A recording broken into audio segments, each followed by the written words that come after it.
my good buddy here, Big John Richards, and his Spotlight. vast knowledge. Almost, it's more vast. It's more vast than the block and a half of Lawrence Street.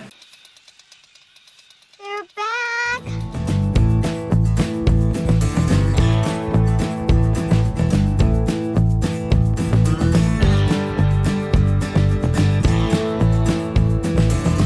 Coming to you somewhat live from the Beer to Whiskey pop-up studios on the taproom floor of Greenville Beer Exchange on the never-ending block and a half of South Lawrence Street in glorious downtown Greenville, South Carolina. I'm Russ Heaps, and welcome to this episode of Big John and Five. That's where we spotlight my good buddy here, Big John Richards, and his Spotlight. vast knowledge. Almost, it's more vast. It's more vast than the block and a half of Lawrence Street.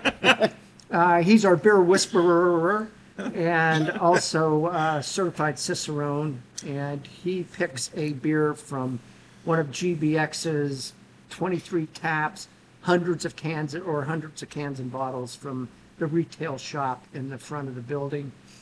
We sniff, we sip, we kibitz. John tells us a little bit about the brewery. Sometimes we get a little brewing history. We drink a bunch of beer. And with that, all that crap out of the way, I can get to where I want to get to, which is introduce our very special guest. Sweet, we're only 3 minutes in. That's right. Susie Barrows, who has a wine shop of her own, beer tap room, wine tap room.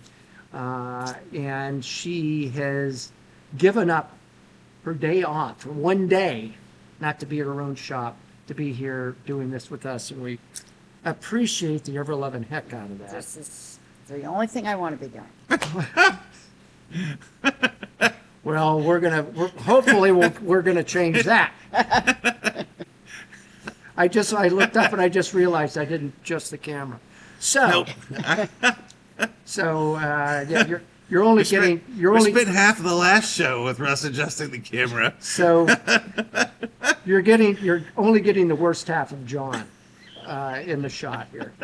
So anyway, John, and the only thing I'm going to say is John picked this beer, and first thing he's going to say about it, it's cloudy. Well, John. it's supposed to be.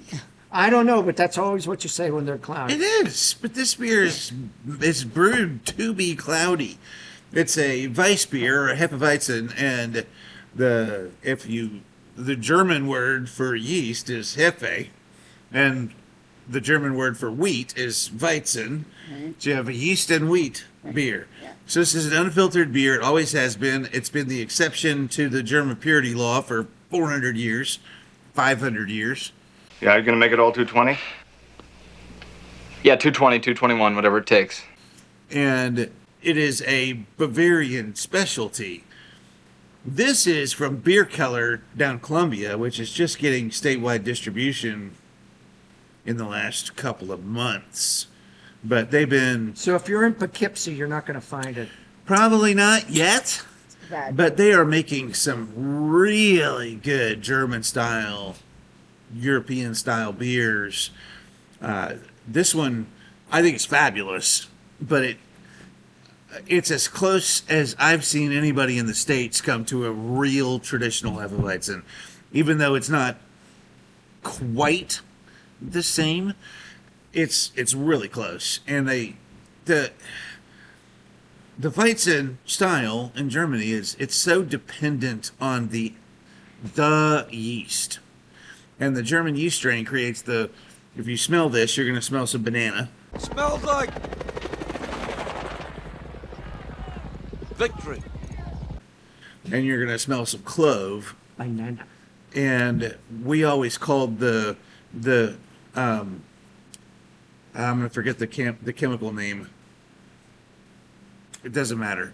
The chemical that is the aroma compound is the same compound that's in banana runts. So we always said, if you smell a good Hefeweizen and it smells like banana runts, that's the correct What thing. is banana runts? Runts, the candy? You know the little runts? What we've got here is failure to communicate. They're little tiny hard, like Okay, I've never like heard. Smarties. They're Wonka candies. Okay. I don't know what a Wonka candy is either. Yes, That's you do. okay. Willy Wonka. Oh, Made up. Wonka. Yeah. About to enter the nerve center to the entire Wonka factory. Wow. See, we cover all kinds of stuff here. You might think, oh, I don't, what do I care about beer? Get to learn about Willy Wonka. Yes, and you learn other stuff. So they've done a really good job here. They just every American Weizen seems like it gets just a little Americanized with the hops, and they always seem to be this kind of lemony or orangey citrus aroma and flavor. And this one has less of it than most, but it's still there. So you get some of the banana, you'll especially get the clove in the finish, but you won't get the exact same experience you would get out of, say, a Paulaner or a Franziskaner or one of the big German traditional Hefeweizens. But they did a really good job with this. And to Bierkeller's credit, I haven't had a beer from them yet that was anything less than an A+. It's impressive. Yeah. High praise. And I am really, I'm loath to admit that anything good comes out of Colombia. Empty bus. Previous to this, the best thing that ever came out of Colombia was I-26.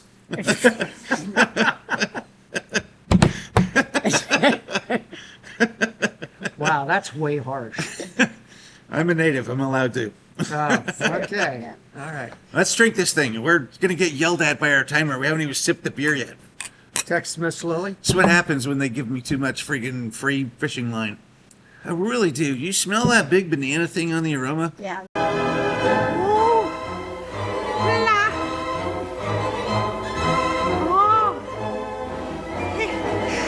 That's driving me crazy. That banana clove, Yeah. the compound. Yep. Yeah. And that's the traditional flavors. If you get a real Bavarian Hefeweizen, it's just covered up with banana up front. And that clove just brightens everything up. It cleans up the finish. I do want to mention one of the reasons why we are doing this beer is because we had a viewer, and me being the dumb ass that I am, I didn't get his name. But a subscriber and a viewer who happened to be sitting here watching us do some shooting, and he asked if we could do some wheat beers. Please So- say hi to us again in the comments section Yes. or in the tap room. And if Either way. there's a particular style of beer that you would like us to do, or wine, or if there's We do wine now. if there's a tequila or bourbon or rye or something, put it in the comment section. We will address it. Honest. We may not do it, but we'll address it. We'll address it. I'm not lying. I'm not lying here. We'll address it. I have a question. Go. Without getting into controversial topics, Uh-oh. what is the German purity law? Oh, that's easy. 15, 1512, the year. Predates Adolf. Euch bei Ihrem Finden nicht die Verzeihung gehabt haben. Ich darf euch nicht in Publik gehabt. It does. It's back then. By some, by some time. So the Crown Prince of Bavaria created Woody we call. Yeah, You know, yeah. his friends call him Woody. Woody. Woodstock. created a law mostly to prevent people from making bad beer that said beer could only be brewed with water, barley, and hops. Because in 1512 they didn't know what yeast was. But now it's been amended a couple of times, but it originally, prior to the middle 1800s, it was only law in Bavaria. But after German unification, at some point it became law in Germany that you can only brew with now barley, yeast, hops, and water. Right. So that's the purity law, because people would do all kinds of crazy things, like put famously cobalt salts in their beer because it helps preserve the head, but it's poisonous. No way. Right. So- Oh, that's You only us. drink one. You only get to drink one. That's it. In this case, you can not. It's not. No one can have just one. Everyone can only have one. Maybe it's a great way to go out. It's one of those. Hey, y'all, Probably. hey, y'all, watch this. Dunk. Yes. Could be an episode. The problem is it really affects demand. That's the problem. It's not good marketing. That's a supply chain shortener. Yeah. Yeah. All right, off we go. Yeah. We're getting yelled at over here. Yeah. You keep sipping before. I know. I'm really sorry. So damn lucky. Still getting used to this. See you next time.